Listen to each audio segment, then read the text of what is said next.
C'est une technologie qui peut tout bouleverser et qui est même en train de commencer à le faire. Sa promesse, fabriquer presque n'importe quel objet à partir d'un fichier, l'impression 3D ouvre un champ infini de possibilités. Ces dernières années, le marché connaît sa plus forte croissance. Il devrait encore croître de 400% d'ici 4 ans. Désormais, l'impression 3D tient même salon. À Paris, le week-end dernier, il a soufflé sa deuxième bougie. L'an dernier, beaucoup de gens sont venus découvrir l'impression 3D pour la toute première fois. Et beaucoup de personnes sur le salon étaient vraiment impressionnées par les possibilités qu'offre cette technologie. Cette année, on retrouve ces personnes qui reviennent avec des idées sur comment utiliser et mettre en pratique cette technologie, soit pour s'amuser avec, soit pour démarrer un business ou s'en servir à la maison. On est passé de la prise de conscience à la mise en pratique de cette technologie. Une imprimante 3D basique, cela ressemble à ça. Un petit cube auquel on branche des bobines de plastique, insérer une clé USB qui contient les plans de l'objet. Il ne reste ensuite plus qu'à être patient. C'est une technologie qui est lente, hein. On parle de quelques millimètres par heure. L'objet qui est ici, qui est un bracelet, eh bien, on fait le montrer. Voilà. Cet objet, il faut à peu près 3h30 pour l'imprimer. Mais au-delà du petit bracelet ou de votre réplique miniature, une imprimante 3D aujourd'hui, ça sert aussi à fabriquer les murs de votre maison, les meubles que vous y mettrez, et pour les plus feignants, votre futur dîner. Les tomates pourraient être traitées et emballées dans des cartouches sur le lieu de fabrication.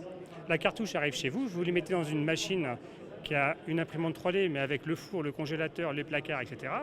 Vous sélectionnez donc cette cartouche à une date de péremption et automatiquement, vous pouvez fabriquer un plat que vous avez vous-même rentré ou téléchargé sur Internet. Vous avez les bonnes cartouches, ça vous fait une pizza par exemple. Donc la machine prend la pâte à pain, la met, elle met le fromage, elle met du chorizo, met de la mozzarella, des condiments, ça va au four. Donc tout ça, ça peut être automatisé assez facilement. Quand vous arrivez avec votre épouse, la pizza est prête. Mais s'il est un domaine qui fonde énormément d'espoir dans l'impression 3D, c'est bien la santé. Les plus grandes firmes investissent déjà beaucoup d'argent pour développer leurs applications. Elles fabriquent sur mesure et à moindre coût des prothèses externes ou des greffes. Nous faisons des équipements personnalisés à la demande. Et si par exemple vous avez un enfant qui grandit et qui porte un de nos corsets pour la scoliose, ce corset va pouvoir changer et s'adapter à sa croissance pendant le traitement. Et quand la science rencontre la technologie, cela peut aller très loin. Certaines sociétés fabriquent déjà des vaisseaux sanguins. Prochaine étape, imprimer des organes. Tout ce que nous avons à faire, c'est arriver à imprimer des cellules à l'échelle du micron. Et ensuite, la nature fera le reste. Pour un rein, par exemple, il faudrait descendre à l'échelle de 10 microns à 100 microns. Si on arrive à ça, on peut vraiment imprimer des organes vivants.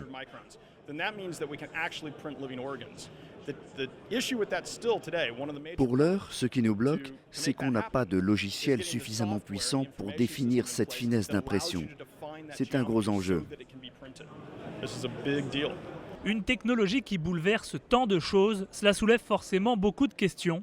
Les avocats le savent, le droit va devoir s'adapter vite à la révolution 3D. Ce que crée l'impression 3D, c'est elle importe dans le monde réel la révolution numérique qui s'est passée s'agissant par exemple de la musique et des MP3.